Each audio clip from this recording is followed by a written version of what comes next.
not knowing cursive, because we don't casually put cursive letters in like our menus or our street signs or our legal documents.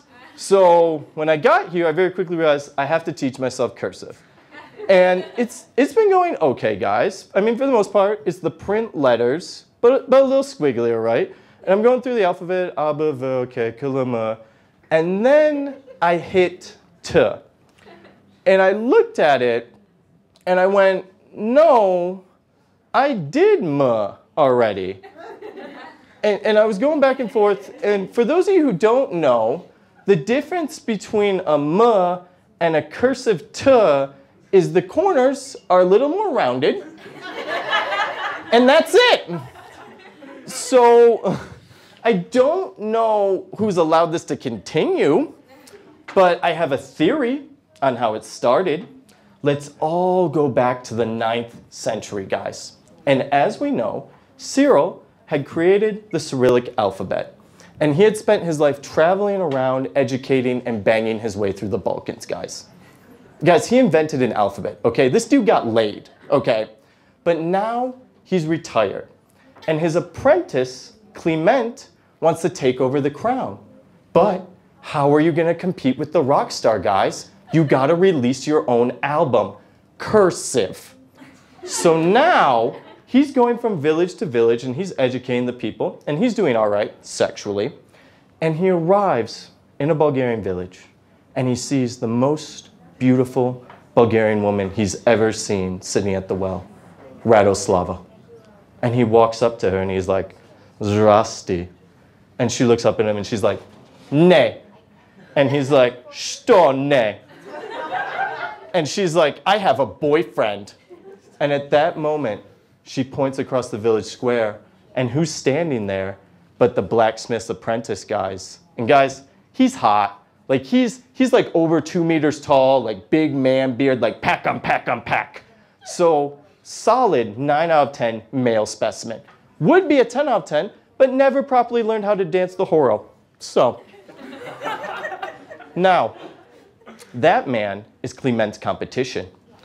And Clement looks back at Radoslava and says, what is your boyfriend's name? And she says, Mitko. And he says, I wish you and Mitko all the love in the world. And then he runs on home, guys, kicks open his door, runs up to his desk, slams his books down, pulls out his quill, and looks at it and says, Mitko, you may have Radoslava's heart today, but soon it will be mine. And he looked down at T, and he changed the cursive T to be almost exactly like a M. And then the next day, he spread papers all throughout Bulgaria. And then after that day, no one knew whether or not Mitko's name was Mitko, Timko, Titko, or Mimko. Thank you. And Mitko became the laughing stock of his village, guys. And Radoslava, she tried to support him, guys, but their young love couldn't take it. And one day she just looked him in the eyes and was like, Timko, you're not the man I fell in love with, and ran out the door and fell down next to the well. And who was there but Clement? And he walked up to her and said, Zdrasti.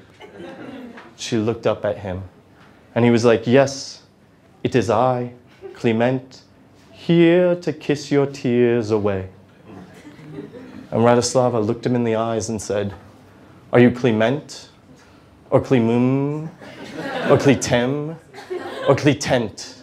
And then she pushed him down the well. And that is why we all know the other name for the cursive T as the curse of Clement. Thank you, thank you.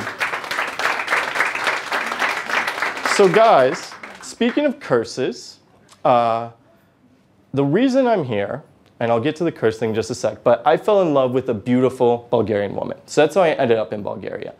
But back to the curse part of coming here meant I had to deal with Bulgarian administration. Yay! And I was overly optimistic about how this process was going to go because I worked as a clerk in a law firm in the States for 3 years. So I spent a lot of time dealing with government officials and people who are just furious you are making them do their job. So I was like, okay, I can handle this process. I was like, okay, I need to get a visa. So first I went to the website and I find the visa application. And then under the application, there's this little note that says, submit the application with the additional list of documents. And that's it. There's no list of documents. So I'm like, okay, no big. I open up the application and look all the way through it. Nothing. I spend 20 minutes going up and down the website, can't find anything. No big deal. I'm going to call the consulate. I get a guy on the phone, I explain, hey, I'm American, I'm trying to get a visa. He's like, okay, okay. So have you been to our website? And I said, yeah, I'm actually on the website right now. He's like, good, good. On the left side, you will see a menu. In that menu is visa application. That's all you need to know. I was like, I've seen the visa application. There's a list of extra documents. He's like, yes, yes. Once again, on the left side of website, there is menu. You will find it there. Everything you need to know. You are a smart boy. I trust you. Click. So, a little bit of a wall there, but I'm still not discouraged, guys. I'm also lucky. At the time, I lived in Chicago. There's a Bulgarian consulate in downtown Chicago, so I'm like, I'm going to go to the source. You can't hang up on a person. So I show up at the consulate, and I walk up to the window, and I say, Здравейте, съжалявам, моето български не добре. Английски моля? Which, guys, in my defense, that's kind of adorable, okay? The woman behind the counter goes, what? So I say, my girlfriend's Bulgarian, and we're trying to move to Bulgaria. And as I'm explaining this, another woman walking behind her almost pushes her out of the way, who I find out later is the actual consulate, and she points her finger at me, and she's like, are you married? And I said, no, my girlfriend. And she was like, oh, okay. You go out, you get married, you come back, we give you green card. I said, what? And she's like, it is like when we want to come to States. You find someone to marry, they give you green card. Easy, easy. What? Like, guys, don't get me wrong. I know that's the easiest way to do this, but I did not expect a government official to be like, do it. So, like, I'm trying to explain to her, I'm like, we weren't planning on getting married this week? And she's like, no. This is simplest. You do this, I help you. And so we're going back and forth, and she's not taking no for an answer, guys. So finally, I'm like, okay, hypothetically, if I didn't get married before moving to Bulgaria, how does that work? And she's like, then you need a work visa. And I was like, oh, great, that's why I'm here. What happens now? And she goes, information on website, next.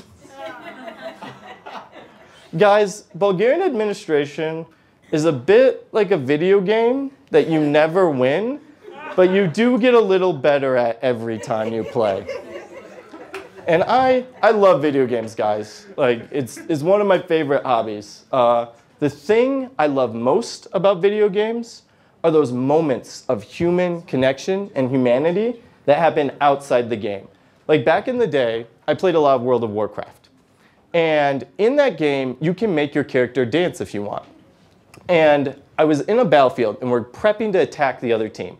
And we're like, okay, so you're going to lead with your bash attack. You're going to throw your shields down, and what are you doing, dude? And this guy's just sitting there dancing. And he's like, I'm just breaking it down. And we're like, do you want to prep for the upcoming battle? And he's like, no, I want to dance.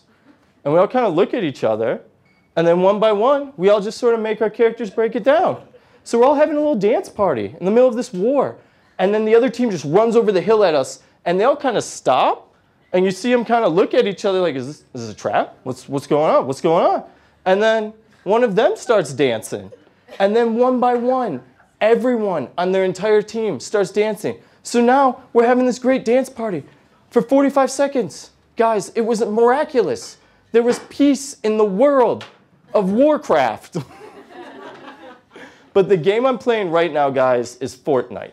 And for those of you who don't know, Fortnite is a game where there's 100 players at the same time. And the goal is to kill everyone else and be the last one surviving. And I play this game a lot with my girlfriend, and only one of us can play at a time. So while she's playing, I'm watching. While I'm playing, she's watching. And we have very different strategies on how we approach this game, guys. My strategy is grab a gun, find other people, kill them as fast as I can. Her strategy is avoid everyone else and let them go kill each other.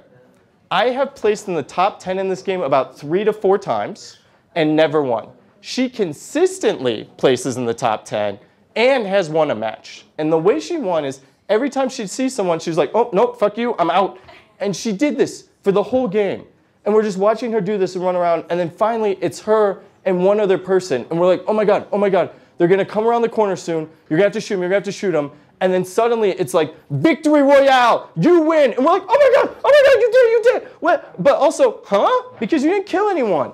And we rewatched the replay, and what happened was the person saw her, was running, jumped over a bridge, missed, fell an extra 50 feet, died. Guys, she won this war game by Gandhiing it. It was amazing. And like, she was playing a couple weeks ago, and there's different modes you can play, and she was playing duos. So she had a teammate. And the gamer tag for her teammate was Slavic Warrior 2007. And I was like, babe, maybe they're Bulgarian. Let's get on the headset and find out if they're Bulgarian. And she's like, that says 2007. That person's 12 years old. I am not talking with a 12-year-old from the internet. And I said, I'll talk with a 12-year-old from the internet. So we plugged in the headset. I'm like, je vais, kaksi. And they're like, and I'm like, babe? And she's like, that wasn't Bulgarian. I'm like, okay. So I'm like, well, maybe they speak English. So like, angliski, and they're like, Polak. And I'm like, because guys, I have Polish heritage, and I know how to sing happy birthday in Polish. So I immediately jump into 100 lat, 100 lat, nie żyje ja. 100 lat, 100 lat, nie żyje ja. Jeszcze raz, nie żyje ja. Nie żyje ja, ta ta ta. On the other side of the headset, confused silence. And then at the end, Slavic Warrior 2007 jumps in with this hearty, ne żyje na, ta ta ta. So guys, now we're best friends. And we're running around the battlefield and we're shooting people. We're like, bang, bang, 100 lat, bang, bang, nie żyje ja.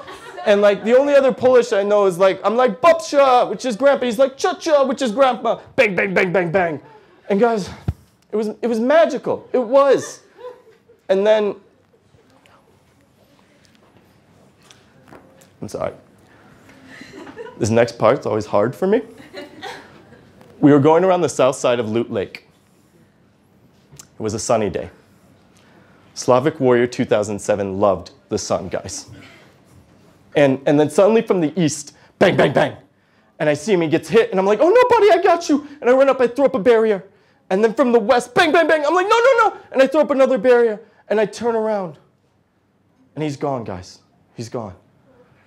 And as I'm looting the last of his ammo, I say to myself, 100 lat, nie żyje ja. And I never played with Slavic Warrior 2007 again, guys. Because when he friend requested my girlfriend's account, she said, I don't want to be internet friends with a 12-year-old Polish boy. And that's fair. But every day someone has a birthday, I remember that sunny day where we sang 100 lat, nie żyje ja. Thank you, thank you. But I am getting older. I don't have as much time for video games as I'd like. And my just general perspective on life changes. It does change when you get older. And I guess the simplest way I can describe this, guys, is I bought a vacuum 2 months ago, and I still get excited every time I use it. It cleans so much better than a broom and dustpan, guys. If you do not have a vacuum, grow up and get a vacuum, please. Like you know how you have a dustpan, and you're sitting there, and you're trying to get the dirt in, and there's that little line, that line of sin, that doesn't go in the dustpan? Let me show you how easy it is with a vacuum really quick, guys. That's it. That's it. And I know what some of you are thinking. Donald, what about corners? Or as I like to call them, dirt sanctuaries. I am not lazy with my vacuum. I will use that handheld attachment, and I will strut into a corner like I'm in a Western. I'll be like, this apartment ain't big enough for the two of us. Oh, yeah. But things do change when you get older, guys. Like, for example, when I was little, I hated salads. I hated them. Now, I have opinions about them. Caesar salad. Always a safe choice in restaurants. Shopska salata. Fantastic. It's a mountain of cheese next to a salad. Bean salad. Too much effort, not enough taste. Potato salad. Not a salad, guys. Not a salad. Guys, an IKEA catalog is now a good time. I will sit on my couch and just flip through that thing and look around and go, I'm not properly utilizing my counter space. Guys, if I see a rack of clean dishes next to an empty sink, I get a little bit turned on. I do. And that's if I did the dishes. If someone else did them, immediate boner, immediate. But guys, it's not all wonderful getting older. Like back when I was 20 and I'd exercise, it was great. I had more energy, I felt strong, it was fantastic. Now, when I exercise, it feels like I'm paying rent to use my body. And if I don't pay that rent, there's late fees, guys. Like, have you ever done that thing where you open a door just too quickly and something in your shoulder just pops? And you go, oh, that's gonna be a problem for the next couple weeks. That's a late fee, guys. Like, I remember when I had knees, just knees, and it was great. Now, I have a good knee and a bad knee, guys. Like, I remember being in restaurants and the music was never too loud, guys. I remember going into rooms and remembering why I went into that room. Now, I just hang out for a while and hope it comes back to me. If you punch all those symptoms into WebMD, guys, you get Alzheimer's. I remember having knees, just knees, and it was great. Now, I have a good knee and a bad knee. I remember being in restaurants and the music never being too loud, guys. I remember going into rooms and remembering why I went into that room. Now, I just hang out for a while and hope it comes back to me. If you put all those symptoms into WebMD, guys, you get Alzheimer's. I remember having knees, just knees, and it was great. Guys, thank you so much. My name is Donald. You have been fantastic.